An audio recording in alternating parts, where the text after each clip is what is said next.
Bom, gente, a gente deu essa caminhada ali em volta para mostrar algumas imagens de personalidades do nosso samba que fazem parte, fizeram parte, criaram raízes aqui no Cacique de Ramos.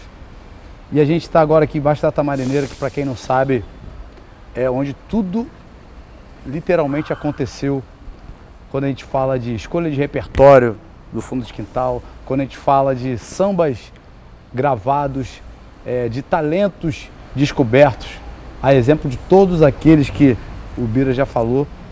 E eu queria agora fazer uma pergunta um pouco diferente do que talvez as pessoas costumam fazer para o Bira. Como foi o primeiro contato? Eu tenho duas perguntas. O primeiro contato do senhor com o instrumento, se foi o pandeiro, o primeiro instrumento, e na infância sua, eu estou falando aí de adolescência, qual era o seu costume de brincar com seus irmãos, com seus amigos? O que você fazia? Foi um princípio de educação significante demais. Meu pai tinha uma empresa, vinha e então melhor. Birajara, eu mais velho, Iraci, o do meio, o Birani, dos homens caçula. E logo depois a minha irmã, Conceiçãozinha, que ficou inclusive cuidando do e ajudava muita gente, alimentação, uma série de coisas espiritualmente. E a minha irmã, ela faleceu, minha mãe, né? E minha irmã ficou. Mas a nossa criação, como qualquer filho de quem tivesse condições financeiras bem. É o caso, nós fizemos primário, São Luís de Gonzaga, primário no São Luís de Gonzaga, em Ramos, no meu querido subúrbio onde eu nasci. Fizemos o ginásio no Cardeal-Leme e científico no Cardeal-Leme. Simplesmente, após os meus irmãos, chegamos àquele período de ter que ser militar, né? E eu já estava ligado com meu pai, que aí já vai entrar um pouco meu pai. Eu com meus irmãos já estávamos ligados com ele, de ir na casa desses grandes nomes, que é uma história dentro da outra, pelo que você me perguntou. E meu pai então ia para a casa de Donga, Pixinguinha, Honório Guarda, Gastão Viana, João da Baiana. Poxa, mas é muita gente. Eu peço desculpa se eu não falar o nome de todos, que aí eu vou ter que falar até o final do nosso diálogo. E essas pessoas, eles na casa deles, final de semana, tinha sempre a casa de um, que eles faziam uma comida forte, angu baiana, rabada, e aquelas comidas que realmente, e cervejal, aquela cachaçinha, aquela pinguinha, aquela coisa, mas tinha o melhor. As cordas do samba, violão, cavaquinho. Na época não tinha o banjo, né? Mas tinha os outros instrumentos. O repique também não tinha, mas tinha outros instrumentos. Isso aí, o senhor tinha já? Percussão geral. Qual a sua idade o senhor tinha nessa época? Eu estava com 8, 9 anos, 10 anos. 8, 9 anos, 10 anos. E meu pai nos levava para a gente ver como é que era, entendeu? E a senhora, minha mãe, ficava com as mulheres dos caras lá para dentro, e ali rolava cerveja, aquela coisa toda, e meus irmãos, chegava um momento que ia descansar. Eu ficava ali, vendo o cara tocar pandeiro, João da Baiana, Honório Guarda, Gastão, tocando pandeiro, eu ficava ali, cara. Aí meu filho, você não vai dormir não? Não, eu vou ficar aqui, pai.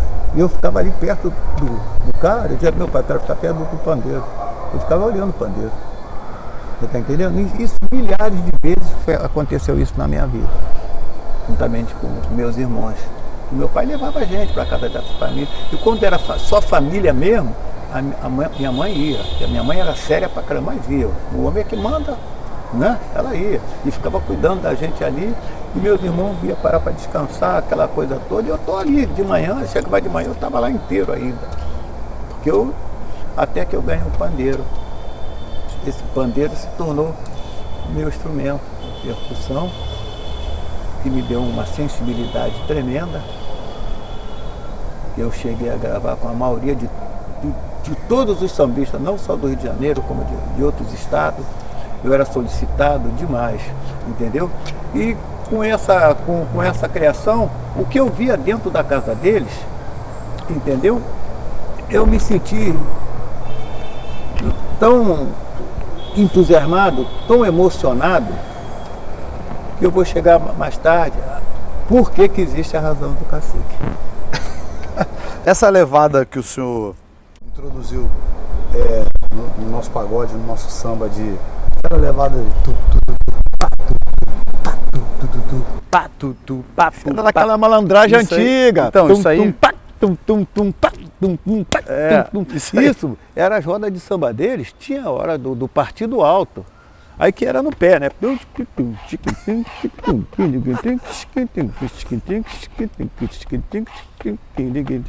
Porque até ouvir o senhor, até a minha formação musical totalmente do samba foi vendo, já assistindo o senhor tocando isso. Porque até então eu via só o pandeiro naquele formato mais... Pega ali até o pandeiro... Então tem um pandeiro de couro aí, que é o formato que quando eu conheci o instrumento... Eu acho que eu tenho um pandeiro aí. Não, tem um de couro, que é onde eu conheci o instrumento. E vai pegar o seu também. A gente, tu acha que eu vou perder essa oportunidade? Pode me traquear aqui, aí não tem formalidade não, aqui é tudo informal. Então a gente ouvia... Nas nossas casas, batendo papo, vamos tocar um sambinha aí. Eu ouvi aquela levada, com todo respeito. Eu ouvi essa levada. Aí veio o seu cutum. E essa variação, essa célula que a gente chama da música. Oi? Deixa aqui pra dar. Eu até sorri demais, emocionado. Como é que isso já era do João da Baiana? Não, era aquela turma daquela época. Por que eu faço partido alto no pé? Foi com eles, cara. Eles que me ensinaram tudo isso. Agradeço a Deus e meu pai que me levava para cada dia pessoal. O Biraci era o mais sério. O Biraci eu não vou ficar sambando, mas eu gosto do samba demais. E o Birani também era mais devagar para sambar. Tanto é que o Birani samba bem pra caramba. Porque eu falei, eu tenho que ter um comigo aqui, da família. De repente eu morro amanhã, Deus lhe guarde, ele vai me representar. Fui eu que comecei com isso. E não fazia igual os caras fazem teatro, né? Não, aqui é no pé. Humildinho mesmo. Já a gente vai chegar. Entendeu? Então, isso aí foi sensibilizando. Porque eu comecei no pandeiro, tum. De repente, eu cheguei a uma idade. Entendi. Então o senhor já começou a tocar 15 anos de idade, por aí? Eu comecei a tocar pandeiro com 10, 12 anos. Ah, entendi. 10, 12 anos. Entendi. Eu sempre tive um pandeiro comigo. Os próprios, o pessoal da velha guarda, me davam o pandeiro, porque depois, com 9 anos, 10 anos, eu já estava lá com eles tocando. Sim. Entendeu? Entendi. Só que era de couro, né? Tipo esse formato. Couro. Uma relação que eu quero saber, porque a gente está passando pela sua adolescência, beleza, mas em relação a outras atividades, por exemplo, esporte, futebol, qual é o seu time? Eu não sei qual é o seu time. Eu sou Flamengo doente. Eu ia para Maracanã. Mesmo, não sabia desse. Porque eu me aborrecia muito lá. O senhor ia Maracanã pra caramba? Eu ia. Mas o senhor brigava, não? Oi? Algumas vezes. Brigava de brigar. Não, é porque os caras vinham pra cima de mim, poxa. Porque eu era Flamengo doente. Eu desde 16 anos que eu pratico boxe, jiu-jitsu. Os caras quando vinham, era 2, 3 que eu espalhava. Pô, tinha um onça. Chegou a ser meu diretor. Ele era o chefe da torcida do Flamengo. Uma torcida. E sempre eu ia acompanhado garoto novo, né? Namorador naquela época, né? Vivia pra caramba. Isso para minhas filhas. Eu sempre vivi muito, entendeu? E eu era livre. Solteiro, Solteiro. Poxa, e os caras começavam a vir quando vinha, cara. Aí eu digo, poxa, e não tinha esse negócio não, era 2, 3 que eu derrubava. Ainda tinha aquelas bandas, né? Que a gente sabe dar, né? Que aprende com samba, né? A bomba? Banda. A banda! Naquela época era banda, entendeu? Eu não era de arrumar briga com ninguém. mas tu não vai ver eu nunca falar um palavrão. Não levava desaforo pra casa. Mas não levo desaforo pra casa. Por isso que Até eu hoje. Até hoje. Já que sabe como é que foi, né? Eu segurei isso aqui praticamente no início sozinho. Entendeu? Com meus amigos da academia. Ele veio pra cá e graças a Deus moralizamos, ninguém era bandido, ninguém fazia as coisas erradas, mas carnaval, a turma toda da academia é comigo, porque eu não queria que eu fosse sozinho, eu sabia que era de me impor. Sim. Aí, o senhor tá chegando na fase adulta, não existiu cacique de Ramos na sua vida ainda? Ou já existia? Não, foi só depois de 18 anos, 18, 19 anos. 19 anos. Aí o senhor veio pro cacique. A família que criou o cacique fui eu, a família Oliveira e a Espírito Santo, que era a família do Aimoré. Também tinha nome indígena. Família Oliveira do Sereno. Oliveira é do Sereno. É. Na época era o Walt, o nome dele Walt, que era responsável Sim. pela marca, né? O senhor já me contou em off, numa das nossas viagens. A galera de repente não sabe, mas eu já tive a oportunidade de ficar cafés da manhã pra caramba, batendo papo com Bira, com o mestre, em hotéis, em Recife, São Paulo, vários lugares do Brasil. E algumas histórias assim, eu acho bacana a galera saber, porque ele já me contou, só que eu tenho uma particularidade por curiosidade. No dia eu fiquei, porque até hoje eu fico, mas eu fiquei meio assustado. Caraca, tá aqui conversando comigo no café da manhã. E uma curiosidade, o café da manhã dele é frutas e suco, não tem pão, não é não? Não tem leite, não tem café, fruta e suco. Exatamente. Pouca gente sabe disso. Isso aqui é um atleta, tá, gente? Aí uma coisa que está associada a essa chegada ao cacique de Ramos de que forma que o senhor foi galgando até chegar a ser o presidente do cacique? Não, naquela época, a maioria aquela rapaziada que era tranquila, entendeu? Que não se envolvia com nada errado. Que a gente não vai ensinar ninguém a viver. Então, esses amigos, eu tinha amigos de tudo quanto era espécie. Eu me dava bem com todo mundo, eu nunca virei as costas para ninguém, nunca vou virar. Se eu puder ajudar, eu vou ajudar aquele que não é da minha postura, não é da minha dignidade. Como eu já fiz muito e dei sorte, graças a Deus. Pessoas que eu tenho um carinho muito especial, mas tinha uma vida mais desregrada, aquela coisa toda. Eu tinha uma vida desregrada, sim, eu gostava da noite. Com 16 anos para 17 anos eu já comecei a ir para a noite.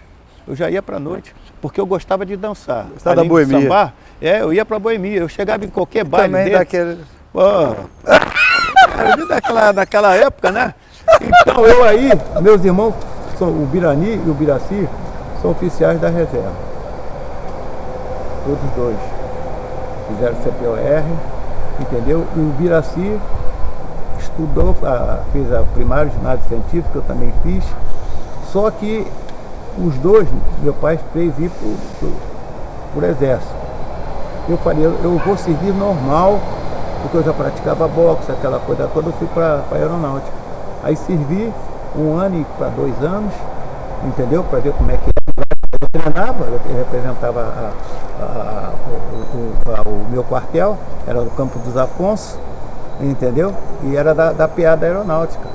Eu que levava os presos, que eu sempre me dei bem com todo mundo, né? Os caras sempre diziam assim, quando eu for para julgamento militar, essa coisa toda, eu quero o Bira para ir junto, porque ele é um cara bacana demais, ele conversa com a gente pra caramba. Mas eu levava, tratava eles bem, entendeu? E resumindo, aí fiz 1 ano e pouco. Quando eu saí, meu amigo, eu falei assim, meu pai falou, bom, agora você vai fazer alguma coisa, né, para continuar. Eu digo, vou fazer concurso para o Ministério do Exército. Aí fiz concurso, passei, fui funcionário público federal. Naquela época podia ter 2 empregos, porque eu já estava vivendo na noite. E fiz também para a Secretaria de Administração do Estado. Passei também. Então eu tinha um de manhã, a parte da manhã, e o outro a parte da tarde. Como eu era um cara que me comunicava bem, o chefe me liberava, cara. Não, você está cuidando da tua vida. Pô, que bacana. Trabalhei no quartel-general, trabalhei no HCE, entendeu? Mas olha, a minha vida foi uma vida que eu só Deus pode avaliar. Que hora dormir? Que uma curiosidade que eu tenho, que horas o senhor dorme? Porque eu cansei de ver o senhor tipo 4 horas chegando e 8 horas acordando. Exatamente, para ir para o serviço. Eu chegava em casa, tomava um banho às vezes e botava a roupa e ia pro 84 anos. Entendeu? Mas graças a Deus, nunca fiz nada que fosse prejudicar a minha saúde. Prejudicar a saúde e perder a noite. Mas eu me alimentava bem, que eu tinha uma mãe que fazia cada comida, mocotó, aquela rabada, aquelas comidas, sabe? Você come aquilo, você se sente forte novamente, entendeu? Sim. Nada de drogas, que eu nunca aceitei, eu nunca fiz. Respeito qualquer um, cada um com a sua vida. O senhor está falando de uma geração de sambistas e de artistas que a década de 80, né, teve muita, 70 até 80, muita gente usando droga, né, e o senhor, difícil, eu vivo isso, né, hoje de uma outra forma, porque muita gente à minha volta tem acesso, a gente tem facilidade maior ainda do que antigamente, mas antigamente teve aquela geração de a galera uma loucura. Mas graças a Deus, eu nunca vi ninguém, meus amigos, fazer isso, que eles me tinham respeito. Me respeitava, sabia que eu era um cara que eu ia para qualquer lugar. Eu podia até sentir, mas eu não via quem estava fazendo. Caramba, mas eles me respeitavam. Então cada um tem a vida que quer. Eu não vou ensinar ninguém a viver. Se eu for ensinar, eu vou ensinar para o bem. Como eu construí minha vida. Isso sirva de exemplo aí para todo mundo que está assistindo, a galera da a gente pode fazer tudo na vida, mas tem que ter o pé no chão. Ele estudou, porque eu estou tentando ler ele, estudou, mantinha o respeito, nunca teve acesso às drogas, isso aí sirva de lição. Vamos lá, eu tenho uma pergunta para a gente sabe a história, porque hoje, graças a Deus, a internet está aí para todo mundo pesquisar, dentre outras entrevistas, eu já assisti algumas, e o senhor fala de como surgiu o fundo de quintal, de como... Beleza, eu tenho uma curiosidade, primeiro, como surgiu o nome fundo de quintal, e se teve um outro nome que estava na disputa, tipo, ou era fundo de quintal, ou era, sei lá... Não, eu acho que aquela vida constante, os hinos também na minha casa, a razão dessa marca, desta parte, eu fiz questão. Por quê? Porque eu ia na casa do Sereno, sempre tinha um quintal. Eu ia na minha casa, sempre tinha um quintal. Eu ia na casa do irmão, sempre tinha um quintal. E na casa dos amigos, quando estava lá fazendo feijoada, aqueles angu baiana, aquelas comidas fortes, que o sambista gostava disso, né? Comer bem e virar a noite, virar dois dias até, né? Então isso foi o que me sensibilizou e fez com que... o nome então, a ideia foi sua? A ideia foi minha, o irmão também, Birani, falou Sereno, uma das três. Fundo de quintal, porque a gente ia na casa dessa turma, cara. E onde tinha as bandas de samba. Só que o nome, depois a gente vai contar a história da Beth Carvalho, vindo aqui para gravação. Mas o nome Fundo de Quintal já existia antes da Beth Carvalho apadrinhar você? Já. Entendi. Isso aí eu não lembro. Em 70 e pouco a gente já existiu o nome. Em 74 já era Fundo de Quintal.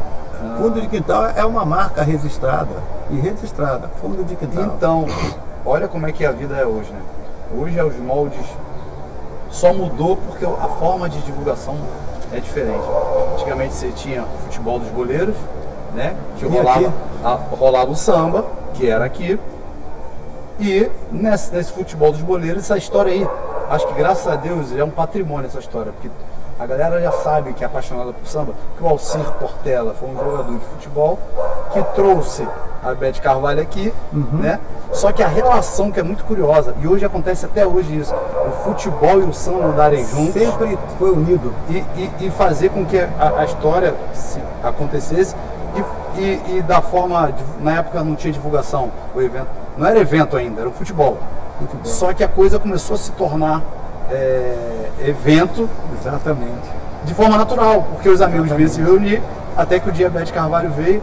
Exatamente. Essa história... Ela era bossa nova. Era bossa nova, ela era da bossa nova. Ela era da bossa nova. E o Alci vivia aqui, Alci, Carlos Alberto Torres, a maioria. E se eu ficar falando aqui, eu vou ter que ficar falando acho que a noite toda, porque a maioria dos jogadores sempre vinham aqui. Toda segunda-feira era dia livre deles. Então eles vinham para cá fazer um futebol. Era às segundas-feiras? Segunda-feira. Fazia um futebolzinho de salão, aliás, fazia aquele futebolzinho aqui, no chão mesmo, né? E depois ia para ali, para aquele cantinho, fazia umas comidas, um churrasco, aquela coisa toda, e aqui debaixo dessa coisa aí era a roda de samba.